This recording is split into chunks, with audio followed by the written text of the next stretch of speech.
The MeToo movement began 1 year ago today with the publication of the first allegations against Hollywood mogul Harvey Weinstein. Since then, dozens of powerful men have faced accusations of sexual harassment and assault. Here's a look back at the past 12 months. Actor Ashley Judd accused Weinstein in a New York Times story published on October 5th, 2017.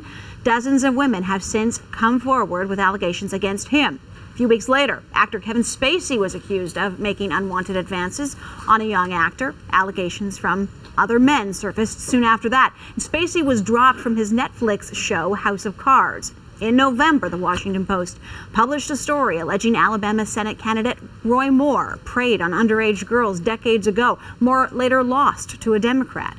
And NBC fired Today Show host Matt Lauer in late November.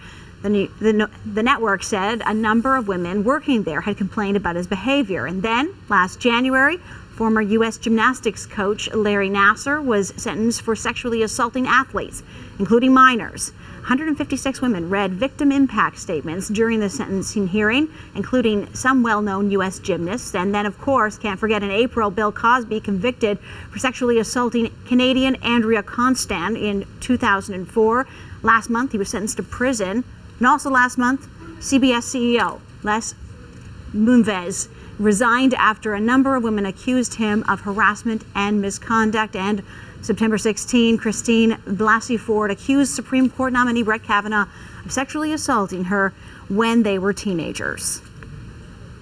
Long list, and that doesn't even begin to touch on all of the accusations that have been made. For more on the Me Too movement and how much has changed in the last year, let's bring in our panel on this. Joining us from Toronto this evening is Pam Palmater. She is the Ryerson Chair in Indigenous Government. Also in Toronto, Elamin Abdelmahmoud. He is BuzzFeed's social media editor. And from Calgary, we have NewsTalk 770 host Rob Brackenridge. Thanks so much, everybody, for being with me here. Bloomberg has come out with a number. They've been tracking this throughout the year. They put the number at 429 accusations in the last year in the U.S. alone, spanning all industries. When this started a year ago, there was a lot of fear that this was just going to be a moment. It has certainly become a movement. Pam, I'm going to start with you. Are you surprised to see that it continued to have this momentum over the last year?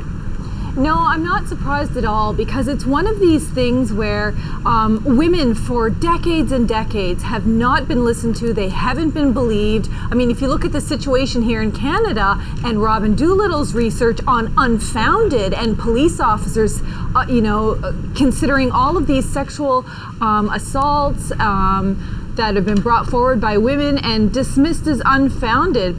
Literally thousands of women. So it's not surprising that once people saw, even though it's a celebrity coming forward and saying this person did this and demanding consequences, that it allowed other women to come forward and have a voice and have a venue at a time, at a moment when they were actually being listened to. Rob, did you think we'd be here a year later? Rob, in Calgary? Well, yeah, I mean, I did. Look, I mean, it's a story in part as well about journalism and the New York Times to conduct this investigation, knowing who they were looking into, to have the courage to press the publish button. That sort of set it off, and how different might things have been if they backed off on the story or had cold feet about publishing it. But it did create this opportunity, and seemed like what it was intended to do was to create that room where now people have the opportunity to come forward. Maybe they felt as though they hadn't before, to share their own stories and to say that they've been through this too, that this has happened to them. So it sent a message that the powerful and the influential were no longer invulnerable, and that if Harvey Weinstein could fall, that anybody could. And so we've seen that in other cases, maybe less so in others though. And but yeah, I certainly think that it was, once that happened, that it was likely to continue down that trajectory.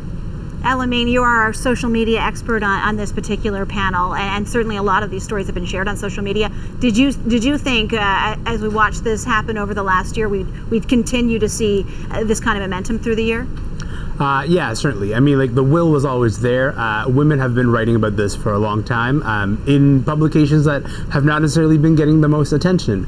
I think the biggest thing that's really changed is that serious publications have sort of sat down and reconsidered the way that they treat those stories, because for the longest time, you know what, those stories were not taken seriously enough by places like the New York Times, by places like the New Yorker, by places like the Globe and Mail, frankly. But a new generation of journalists has sort of come and taken the lead, and so we've seen the movement try to change the ways that newsrooms treat these stories, and in doing so, given more space to victims. And you know what? Like, women have always been talking about a lot of these issues. Like, how long have Harvey Weinstein accusations been around for? Finally, they got a chance to air this out, and so social media is sort of filled with praise for these stories. But you know, one of the reasons that I think the media, you're right, has certainly started treating these stories differently. In the past, as a member of the media, there were legal concerns, and it's not that those concerns don't exist, but maybe it's that the accusations are in such a great number that they're coming forward. And you're right. And then, of course, the publications themselves looking into them more in depth than they have in the past.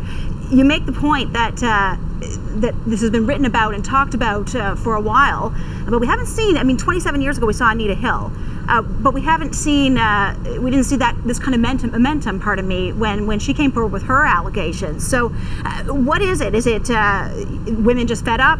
Celebrity involvement here? I mean, to that end, I want to play a clip of Alyssa Milano, because of course she was the one back in October who encouraged everyone to use #MeToo, and she's still speaking out about it. Let's play that clip if we can. I think anytime a woman comes out with this very public way, a story of abuse or harassment, I think women throughout the entire country feel it, and I think that creates this ripple effect throughout humanity, really, because women are the glue that hold things together. Pam, you touched on this. Do you think that the fact that there was this huge celebrity component to the Me Too movement has made a difference here? It's an incredible difference. I think, you know, it's a combination of factors. I think the fact that the media is more willing to, you know, take the focus off of the legal concerns and actually give voice to the women. I think social media is huge, but I think, you know, one of the biggest factors here is the celebrity factor, is the fact that, you know, you're talking about famous women, because if you want to look at what's been happening, look at it in Canada. We have had for decades murdered and missing Indigenous women and girls. We've had inquiries on this issue. The United Nations has looked at this issue, and it didn't gain traction at all. And that's what tends to happen in these issues. Even though it's a Me Too movement, it's still a Me Too movement that often excludes Indigenous and racialized women and girls from this story. And the same thing in the United States. Despite the real, you know, origination of Me Too in the United States, there's murdered and missing Indigenous women and girls and Black women and girls, and none of that gets any media attention, despite the fact that we're talking about teachers and doctors and lawyers and police officers who are committing these crimes, but they're not in the realm of the celebrity, so they don't get the same attention or action. Yeah, I agree with that. I mean, like, the whole Me Too movement was actually introduced by a Black woman, right? Tiana Burke, I believe was her name, that she started the movement, and the hashtag long before Alyssa Milano took it up. And so it didn't gain any traction until the celebrities sort of kind of started to coalesce around it. Rob, you know, the number 429 that Bloomberg is reporting in terms of allegations that have been made over the last year, I'm struck by that, because that's to the U.S., and then we're just their neighbors. And really, I mean, certainly there have been some headlines that have been Me Too related in Canada, but we don't come anywhere close to what's going on in the United States. I'm wondering, why is that? Do we not have this as an issue in Canada? Well, I think we do. I mean, I think there's an amplification that occurs when there's big issues in the United States, and so it kind of distorts that perception. Certainly, there are plenty of prominent Canadians in politics and business, entertainment, and the media that have been in the center of these allegations. I mean, I would also caution, too, at the same time, and of course TVO in Ontario, one of their prominent journalists who probably don't need to drag his name into it, was accused of something. And so it's when organizations need to show that, A, they take these things seriously and that they don't get ignored, but also that they're going to do their due diligence. And that investigation later found that there was really nothing to the allegation. So it was a case, I think, of MeToo elevating the seriousness of the conversation, but not swinging so far as, to preclude a serious investigation from being done. And I think we also need to keep in mind as well where there is some level of presumption of innocence in the court of public opinion. And I think that's important to people, that victims have their voice and these stories are able to be told, but that we're approaching this with some level of caution and responsibility too. Rob, I'm glad you made that point, because I want to point out here, and the viewers that are watching, that this is a panel that is, as the host, but I'm also a woman, so it's 2 women and 2 men, and I thought that was a good balance here, because I really wanted to hear from men on this year out about the kind of public shaming, frankly, that comes when these accusations are made. Have we, a year out, have we got the balance right in terms of the kind of punishment that the men who find themselves accused of these accusations are facing? Elamin, do you have any thoughts on that? Yeah, I think we probably make a little bit too much room for worrying about men and worrying about the concerns of men. Look, a lot of men have been accused of doing bad things, and those allegations don't tend to come in ones, right? They tend to come in 3s and 4s and 5s, and then more than that. And so I think what would be a good idea is to make more room for the victims to start speaking, because I think at this point, shame is a powerful motivator. If you work for a company that where you're getting accused of something, that company's going to want to cut associations with you. I think that's probably reasonable, and I completely understand them doing that if you've been accused by more than 2 or 3 people. And I would totally agree. And what I'd like to really add to that is that the Me Too movement in the celebrity area, it seems to have had some success in terms of getting consequences, but it still hasn't really breached the politically powerful, because in the long list of people we named, we didn't name President Donald Trump, who is probably the most, biggest example. I mean, he had 19 accusations. There was video recordings or audio recordings of him basically admitting to doing these things. You have, Brett Kavanaugh, who's going through confirmation hearings for the Supreme Court in the U.S., where he'll probably be confirmed despite, multiple allegations. So it still hasn't breached, that politically powerful, where people will still vote for these kind of people, where people will still, vilify the women for coming forward. And I think, we have a little ways to go yet in terms of, seeing real action in all areas, not just the celebrity field.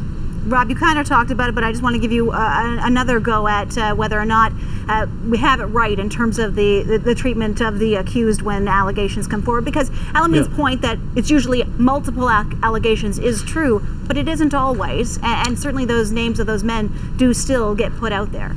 Well, yeah, and a lot of it's in the eye of the beholder. I mean, we're talking in many cases about not cases that are going before criminal courts, but allegations that are being made in public, like with Brett Kavanaugh. How do people view him? What do they think of this whole situation? So it's going to be up to each individual. I mean, people who do terrible things deserve to have their names dragged through the mud, and I think most people can agree upon that. There is, and it was touched on, I mean, there is still a political element to all of this, where there's some political tribalism, where people are inclined to kind of give the benefit of the doubt to those that are, hold the same political allegiances as they do. And I think what you've seen in recent weeks in the United States, too, is that, Republicans and conservatives maybe see the Me Too movement as more of a social justice movement, and there's some polarization there. I mean, supporting victims and holding predators to account should be a nonpartisan issue. It should be something that unifies us. And so if this gets caught up in politics, I don't know that helps the movement. I mean, look, the Brett Kavanaugh case is interesting, but, there was a Democratic senator, I can't remember his name, who resigned earlier this year because a picture surfaced of him, I think, doing something with another reporter on an airplane. I can't remember what the senator's name was. Thank you, Al Franken. Yeah. And so he resigned partly because of internal pressures inside the party. So I think, I don't know, it feels like we're applying the same standard across the political spectrum, at least so far. What do you think? Pam, I got one more question, and I want to put it to you, because what I've heard after the Kavanaugh testimony, and he was certainly, I think he even admits he was hostile and emotional when he was speaking, and of course then there was Donald Trump, frankly mocking Christine Blasey Ford for what she had to say at that same hearing, and a lot of what I heard was that's why women don't want to come forward with their allegations when they are attacked publicly like that. At the same time, when you look at the spike on social media, the use of hashtag #MeToo, it's almost never been higher since Time Magazine named the Silence Breakers the Person of the Year, as it has been during the Kavanaugh. So is it almost a catalyst now when we have the victims treated this way for more and more women to come forward with their stories? Is there sort of this strength that's building? It seems to be. Well, I think it's really both. I mean, it's a catalyst in terms of, social media. You have a little bit of, protection in social media. But for the women who are coming forward, I mean, the unfounded research that was done here in Canada, it's basically telling women that even in today's day and age, you're less likely to have a charge go forward, and even less likely to have any kind of conviction or consequence.